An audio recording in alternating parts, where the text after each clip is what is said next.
You ever ask someone a completely normal question like, "What do you want for dinner?" And instead of answering, they just stop. They stare at the wall. They breathe out. They look like they're negotiating peace between nations. And you're standing there thinking, did I just activate something? Yeah. That's not indecision. That's deep thinking. And psychology says this isn't just about being smart. It's not about IQ. It's not even about intelligence in the way we usually define it. Deep thinking is a wiring pattern. A way the brain processes information, emotion, and meaning. And here's the part most people get wrong. Not all deep thinkers are the same. In fact, psychology shows there are 3 very different types. They think deeply for different reasons, in different ways, and at very different costs. And once you recognize them, you'll never unsee them again. Let's start with the quietest one in the room. The silent observer.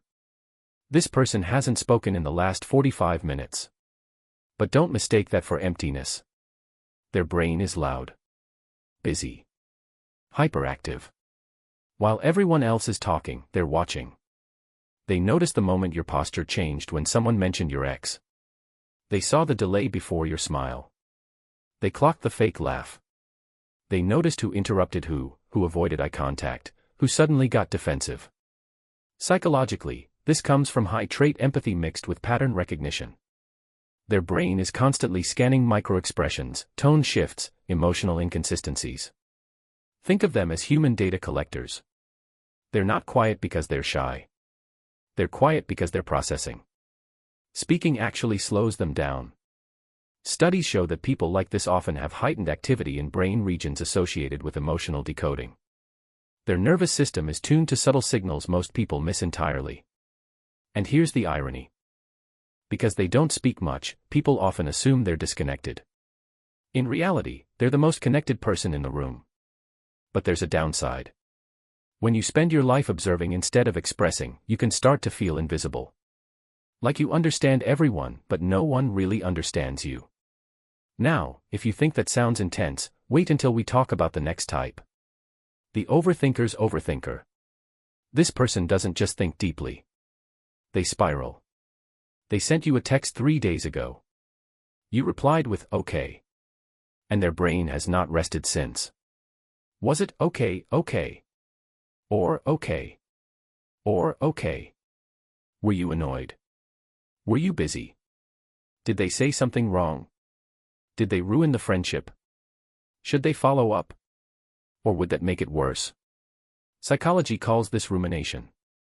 It's when the brain gets stuck in a loop, desperately seeking closure. Their mind wants resolution, certainty, meaning. The problem is, life doesn't always offer those.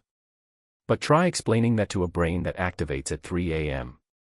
Research shows that chronic overthinkers often have heightened activity in threat detection systems. Their mind treats uncertainty like danger. So it replays scenarios, rewinds conversations, and tries to predict every possible outcome. Not because they enjoy it. Because their brain thinks it's protecting them. But here's the twist. Overthinkers are often incredibly insightful. They notice patterns, emotional undercurrents, long-term consequences. The same mind that overanalyzes a text is also capable of deep empathy, creativity, and strategic thinking. The problem isn't depth. It's direction. Without boundaries, deep thinking turns inward and becomes exhausting. And if you think that goes far, there's one more type. The one that doesn't just analyze people or situations. They analyze reality itself. The existential wanderer. You ask them how their weekend was. 5 minutes later, you're discussing whether free will actually exists. They can't help it. Their brain doesn't do small talk. It does big talk.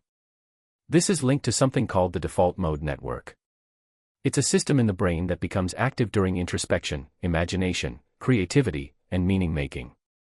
This network lights up when you're reflecting on the past, imagining the future, or questioning existence while standing in line at Starbucks. People with a highly active default mode network don't just think about what happened. They think about why it happened. What it means. How it fits into the bigger picture. They're the ones who lie awake asking questions like, why am I like this? Is this really what I want? What am I supposed to do with my life? And here's the thing. Society doesn't always know what to do with people like this. Because existential thinkers don't fit neatly into productivity culture. You can't measure deep reflection with output charts. But history tells a different story. Philosophers, artists, scientists, writers, innovators. Many of them weren't fast thinkers. They were deep ones. Now here's the uncomfortable part. Most people aren't just one type. They're a blend. You might be a silent observer in groups, an overthinker in relationships, and an existential wanderer alone at night. And that combination can feel heavy. Deep thinkers often feel like their mind doesn't have an off switch. Like they experience life at a higher resolution than everyone else. Which leads to a big misconception. People assume deep thinkers are anxious, socially awkward, or unhappy. But psychology suggests something more nuanced. Deep thinkers don't struggle because they think deeply. They struggle because the world is optimized for shallow processing. Fast replies. Quick decisions. Surface-level interactions. Depth doesn't always fit. But when directed properly, deep thinking becomes a superpower. Silent observers become incredible leaders and therapists. Overthinkers become strategists and creatives. Existential wanderers become philosophers, writers, and visionaries. The key isn't stopping your mind from thinking deeply. It's learning how to aim it. So here's the real question. Which one are you? The silent observer who sees everything. The overthinker who can't stop searching for meaning.